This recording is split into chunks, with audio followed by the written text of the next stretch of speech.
Hello and welcome to the channel. Today we're going to be finding out whether you can use guitar pedals on bass. Now I know some of you are already going to be thinking, well of course you can. And whilst you are right, in theory, all a guitar pedal is a circuit that affects your signal in some way. And so of course, that effect should work on any signal. But just because it works theoretically doesn't mean it's going to sound any good. So that's what we're going to be looking into today. So far in the intro you've heard me playing my EHB Ibanez, which is in the back there, through a Rat, and I've blended that in with a bit of the dry signal. What I wanted to demonstrate there is that pedals can also be used in conjunction, especially when it comes to recording and you have the option of recording multiple tracks and that sort of thing. And that specific tone that you heard there is one that I'm working on for an upcoming Meliorism release. I know it might sound a bit crazy out of context, but I'm hoping in context it's going to work really nicely. But having been playing around with that tone is really what's given me the ideas for this video. So what you heard then was me using my go-to setup for Meliorism stuff, which is the Neural DSP Dark Glass plugin. But for the rest of this video I'm going to go over to a more traditional setup. So what you're hearing now is my Fender American Standard Jazz Bass. I'm then going through what is normally my guitar pedal board, which you will have heard in various videos, and we'll go through what each of the individual pedals are as we work through them. And then that is going into my Ampeg Portaflex 500. I'm then finally running that into my Reload 2 and using the same Dark Glass IRs just for some speaker emulation. But I wanted to use just a bit more of a traditional setup with a real amp, just so we're hitting the front of something, you know, real. Just because I find that plugins can sometimes not react in quite the way you'd expect, so I just wanted to make sure we got the full idea and use the real amp. But so let's get into some tones. So we've already heard a distortion with the Rat, but we're going to stay in the dirty territory to start with, and we're now going to try out an overdrive. So what I have here is a Nobels ODR1, and I'll have these settings up on the screen now. And so just to give you my clean tone, that sounds something like this.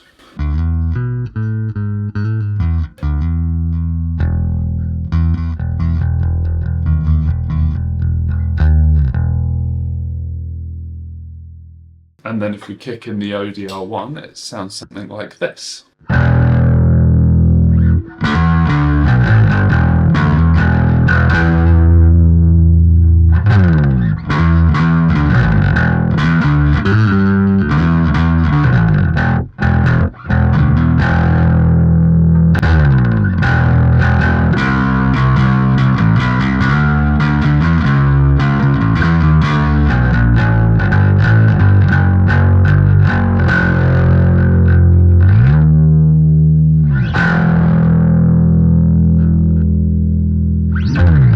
So that sounds great, I think you'll agree. It's just a nice driven bass tone, not unlike anything you'd get out of a bass amp with a drive function on it. And so now since we've done overdrive and distortion, it would be rude not to do fuzz too. So here I have a Russian Big Muff reissue. And this one should be really interesting because for years in my bass rig I've used the bass Big Muff Pi. So I'm curious to see how similar this is. And the Big Muff sounds like this.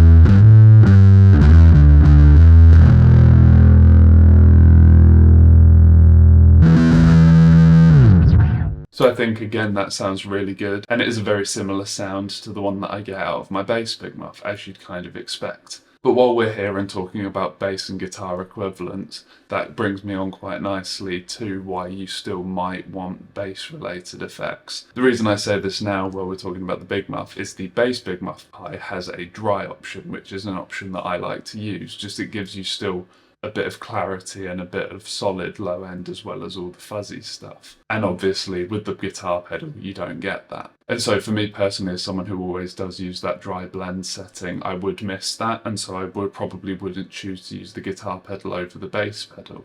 But if you're using it in a studio setting where you have the option to blend other things and, you know, do weird stuff, then it's certainly usable, or if you were caught in a pinch or something, or if you're not bothered about having the dry signal, then it certainly works. So that's distortion. Now let's move on to some modulation. So on my board I have both a Uni-Vibe and a Phase 90, so let's see how they sound.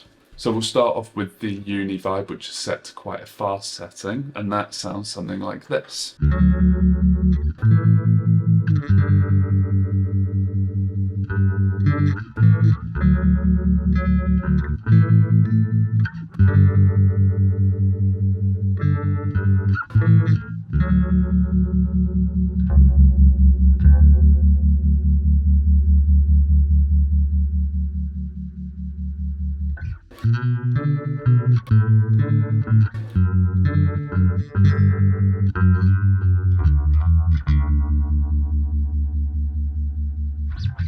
So again, works really nicely, that's a cool sound. And then moving on to the Phase 90, which sounds something like this.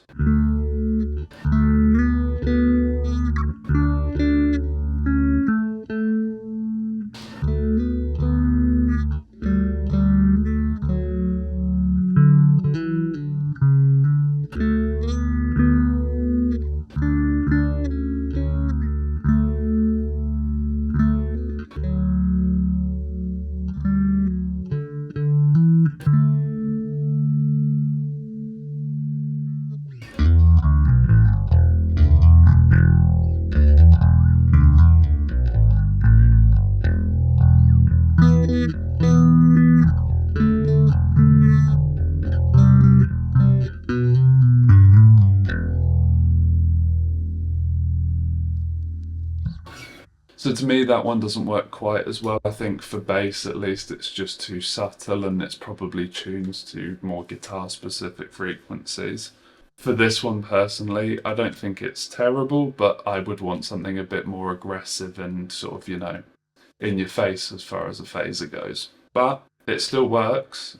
Now the final thing I want to try is just getting a bit more weird. Now what I like to do on my pedal board is somewhere in the middle of the signal chain use a completely wet reverb, and then my modulation and fuzz pedal goes after that, so I can get some big ambient completely wet sounds and then do some weird effects over them. So I just want to see how that translates to bass. So with just the reverb in, it sounds something like this.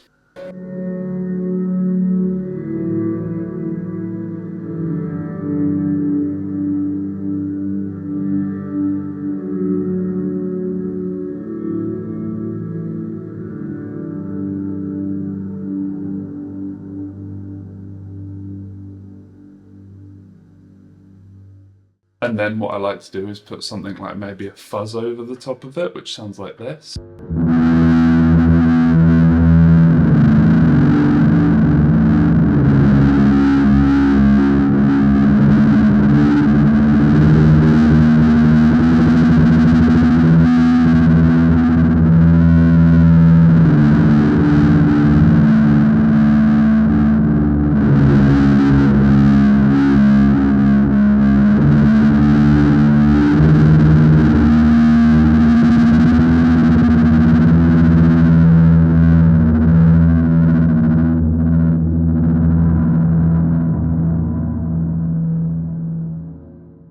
And then what I also like to do is sometimes put some modulation over that. So I'm going to stick the Uni-Vibe and the phaser over the top of that, and that gives us something like this.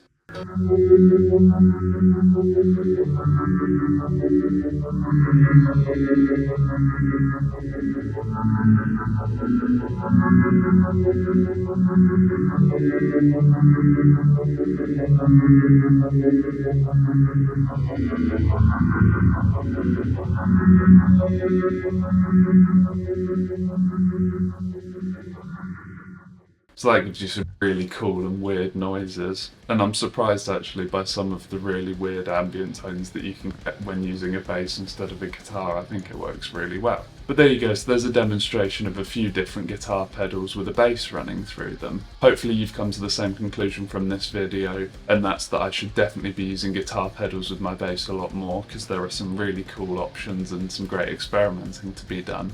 I still do think that if there's a bass equivalent of the pedal that you're after, then you probably are going to be better off buying that, obviously, because you might as well get the bass pedal for your bass. And it will come with nice extra features that accommodate the bass a bit more.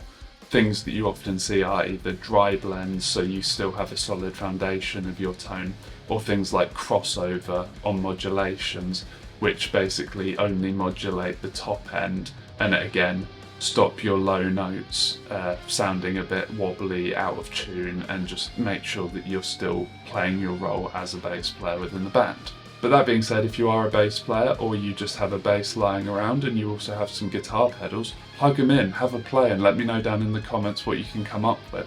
But that's going to just about do us for today. So as always, thank you very much for watching, and I'll see you in the next one.